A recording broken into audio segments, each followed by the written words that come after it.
نعوذ باللہ وہ غیر محسوس طریقے سے نبی علیہ السلام کو ایک پیرلل میں گاڈ مانتے ہیں، اور صرف فرق کرتے ہیں جی وہ ذاتی اور عطائی کا فرق ہے، اور خالق اور مخلوق کا۔ اس کے بعد سب چیزیں وہ کہتے ہیں برابر۔ علم کی بات کریں وہ کہتے ہیں جی دیکھیں جی ہم تو مانتے ہیں اللہ کا ذاتی ہے، نبی کا جو ہے وہ عطائی ہے، لیکن کہتے ہیں جی وہ زمین و آسمان کا فرق ہے۔ وہ تو اعلیٰ حضرت نے اپنی کتاب الدولت المکیہ میں لکھ دیا ہے کہ اللہ اور نبی علیہ السلام کا علم کا اتنا ہے، جس طرح 7 سمندر ہوں اس میں کوئی چڑیا جو ہے وہ چونچ مارے تو اس کی چونچ کے ساتھ جو پانی لگے گا نا وہ نبی صلی اللہ علیہ وآلہ وسلم کا علم ہے، اور باقی جو 7 سمندر ہیں یہ اللہ کا علم ہے۔ ہم تو یہ مانتے ہیں۔ ہم اگلا معصومانہ سوال کرتے ہیں، یہ تو فرق ہی بہت بڑا ہے، 7 سمندر میں تو ایک قطرے کی کوئی حیثیت نہیں ہے، تو ذرا بڑے بڑے 2-3 فرق گنوائے نا ہمیں کہ یہ علم نبی علیہ السلام کو پتہ ہے اور یہ نہیں پتا، یہ اللہ تعالیٰ نے علم دیا ہے یہ نہیں دیا۔ جیسے یہ بات کریں وہ کہتے ہیں جی تسی گھٹ لے کے ناپنا شروع ہو گئے۔ ناپا تو اعلیٰ حضرت نے خود ہے، جب انہوں نے کہہ دیا کہ 7 سمندر ہوں اور اس میں سے چڑیا چونچ جتنا پانی لے وہ نبی کا علم ہے اور 7 سمندر اللہ کا علم ہے، تو آپ نے فیتا تو خود مار دیا، تو اتنا بڑا فیتا آپ کو نظر نہیں آ رہا؟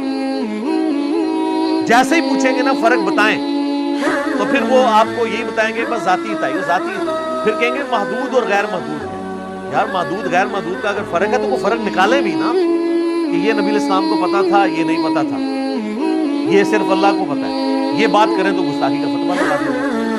تو اصل میں یہ صرف انہوں نے لبادہ اڑا ہوا ہے، یہ نبی علیہ السلام کے لیے ما کان و ما یکون کا علم مانگتے ہیں، یعنی جتنا اللہ کے پاس ہے نا وہ سب کا سب مانگتے ہیں، کیونکہ اعلیٰ حضرت نے خود سورۃ الرحمن کے سٹارٹ میں الرحمن علم القرآن خلق الانسان علمہ البیان، انہوں نے ترجمہ یہ کیا ہے کہ اللہ تعالیٰ نے انسانیت کی جان محمد کو پیدا کیا، خلق الانسان سے مراد نبی علیہ السلام، علمہ البیان۔ ہم تو ترجمہ سادہ سادہ کرتے ہیں کہ انسان کو پیدا کیا اور اسے بیان کا علم، قوت گویائی عطا کی۔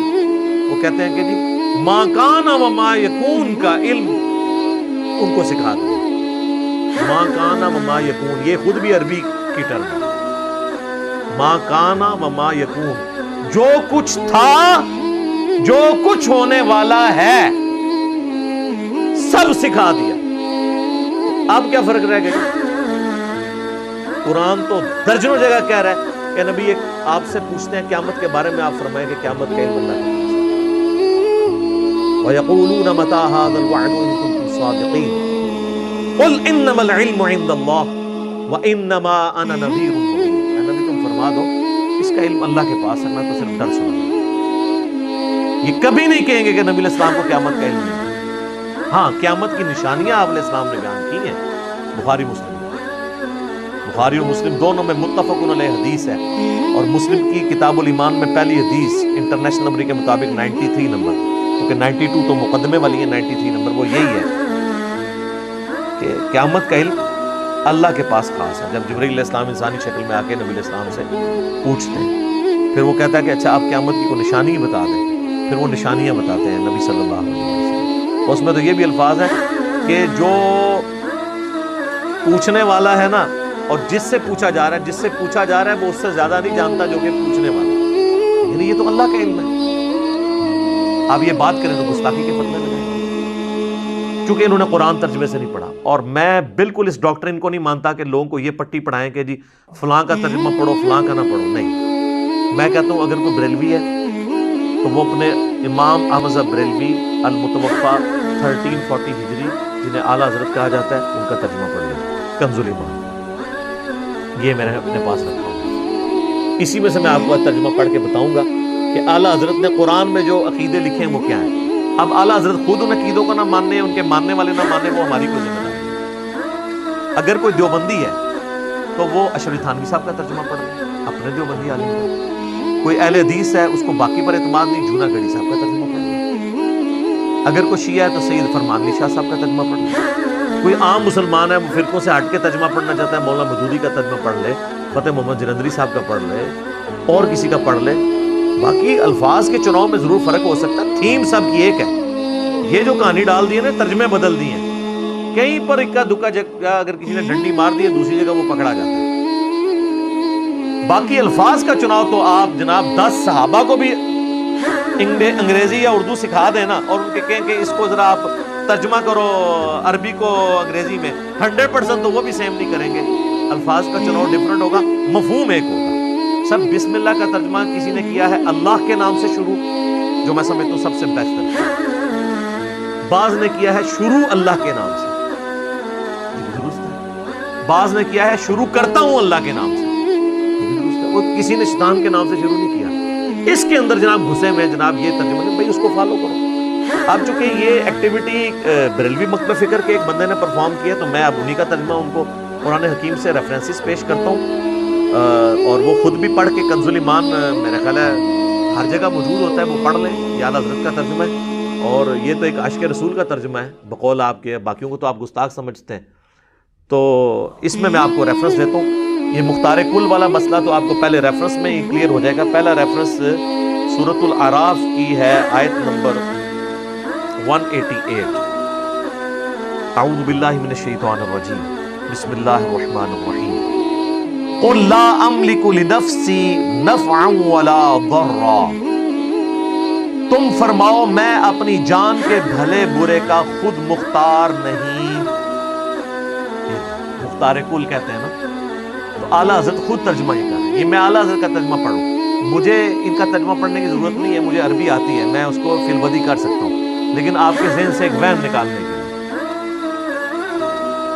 الا ما شاء اللہ، ہاں مگر جو اللہ چاہے، یعنی جو اللہ چاہے گا نا وہی ہو، میں اپنی جان کا مختار کل نہیں ہوں، تو کسی کا کیا، بات ہی ختم، ابھی بات ختم نہیں۔ وَلَوْ كُنْتُ أَعْلَمُ الْغَيْبِ، اگر میں غیب جان لیا کرتا، لَاسْتَكْثَرْتُ مِنَ الْخَيْرِ، یوں تو میں بہت سی بھلائی جمع کر لیتا۔ ظاہر ہے کوئی بھی شخص اگر مستقبل میں ہونے والے واقعے کو پریڈکٹ کر لے تو وہ تو اپنے لیے بھلائیاں جمع کر سکتا ہے، وہ ان چیزوں کا اس کو خطرے کا پتہ چل جائے گا، وہ اس سے بچ جائے گا، کسی کا کاروبار ڈوبنے لگا تو وہ اس سے بچ جائے گا، فوراً اچھا ڈیسیژن لے لے گا کوئی ایسا۔ وَمَا مَسَّنِيَ السُّوءُ، اور مجھے کوئی برائی نہ پہنچتی، اگر میں غیب خود جان لیتا تو کبھی میرے پہ تکلیف نہ آتی۔ ظاہر ہے اگر آپ کو پتہ چل جائے کہ ابھی آپ یہاں سے روڈ کراس کریں گے اتنے بجے تو ایک ٹرک آپ کو کچل دے گا، تو آپ تھوڑے دیر بات کر لیں گے، بلکہ پورا دن ادھر بیٹھے رہیں گے، اگلے دن جائیں گے۔ تو وہی بات ہے کہ اگر مجھے پتا ہو تو مجھے کوئی برائی نہ پہنچتی۔ ان انا الا نذیر و بشیر، میں تو نہیں ہوں سوائے اس کے کہ میں ڈر سنانے والا ہوں اور بشارت دینے والا ہوں، لقوم یؤمنون، ان لوگوں کے لیے جو ایمان رکھتے ہیں یا بات ماننے والے ہیں۔ میری ذمہ داری ہے اہل ایمان کو خوشخبری سنانا، اور جو اللہ کے نافرمان ہیں انہیں آخرت کا ڈر سنانا، یہ بالکل واضح ہے۔ اچھا، دوسرا ریفرنس سورۃ الانعام کی ہے، آیت نمبر 50۔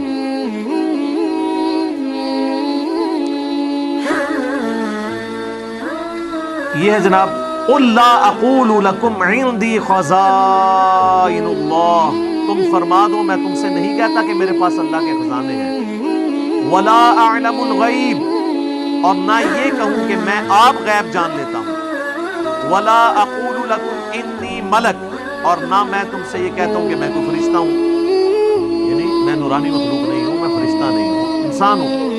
إِنْ أَتَّبِعُ إِلَّا مَا يُوحَى إِلَيَّ، میں تو اسی کا تابع ہوں جو مجھے وحی آتی ہے۔ قُلْ هَلْ يَسْتَوِي الْأَعْمَى وَالْبَصِيرُ، تم فرماؤ کیا برابر ہو جائیں گے اندھے اور اندھیارے یعنی دیکھنے والے؟ افلا تتفکرون، تو کیا تم غور نہیں کرتے؟ تو بالکل واضح ہے کہ میں خود اس وحی کا پابند ہوں جو اللہ تعالیٰ میری طرف کرتا ہے، میں اللہ کا بندہ ہوں، میں اس کو فالو کرنے والا ہوں۔ میں ایک ایک آیت پہ 10-10 منٹ بولوں تو پھر ٹائم زیادہ لگ جائے گا، میں صرف وہ آیات کور کر رہا ہوں۔ تیسرا ریفرنس ہے سورہ یونس، میں نے ان آیات کو ان کی سینسٹیوٹی کے اعتبار سے رکھا ہے اور ایک ترتیب دی ہے انٹلیکچوئل، اللہ ٹف نہیں ہے۔ وَإِذَا تُتْلَى عَلَيْهِمْ آيَاتُنَا بَيِّنَاتٍ، اور جب ان پر ہماری روشن آیات پڑھی جاتی ہیں، قَالَ الَّذِينَ لَا يَرْجُونَ لِقَاءَنَا نَأْتِ بِقُرْآنٍ غَيْرِهِ، تو وہ کہنے لگتے ہیں جنہیں ہم سے ملنے کی امید نہیں، یعنی کافر، کہ اس کے سوا اور قرآن لے آئیے، غیر ھذا، اس قرآن کو چھوڑ کر، او بدلہ، یا اس قرآن کو بدل دے، کیونکہ قرآن تو بہت سخت فتوے لگاتے ہیں، میٹھی میٹھی باتیں لے کے، بڑی کڑوی باتیں ہیں۔ قل ما یکون لی ان ابدلہ من تلقاء نفسی، تم فرماؤ مجھے نہیں پہنچتا کہ میں اسے اپنی طرف سے بدل دوں، ان اتبع الا ما یوحى الی، میں تو اس کا تابع ہوں جو میری طرف وحی ہوتی ہے، انی اخاف ان عصیت ربی عذاب یوم عظیم، میں اگر اپنے رب کی نافرمانی کروں تو مجھے بڑے دن کے عذاب کا ڈر ہے۔ یعنی تم یہ فرما دو کہ اگر میں نے بھی اللہ کی نافرمانی کی، میں یہ بالفرض ہے سمجھانے کے لیے، یہ نہیں ہے نعوذ باللہ کہ نبی علیہ السلام کو نافرمانی کریں گے، یہ سمجھانے کے لیے۔ لیکن اعلیٰ حضرت نے دیکھے ترجمہ بڑا ایمانداری کے ساتھ کیا۔ اب یہ باتیں باتیں تو ٹھیک ہے، لیکن تو یہ وابیوں والی باتیں ہیں۔ ہاں کہتے ہیں، ہمیں کئی لوگ ملے جیسے ہم جنگ جمل صفین نہروان پہ بخاری مسلم کی حدیثیں پیش کر کے مولا علی علیہ السلام کا دفاع کرتے ہیں، کہتے ہیں باتیں تو ٹھیک ہیں لیکن یہ تو شیعوں والی باتیں ہیں۔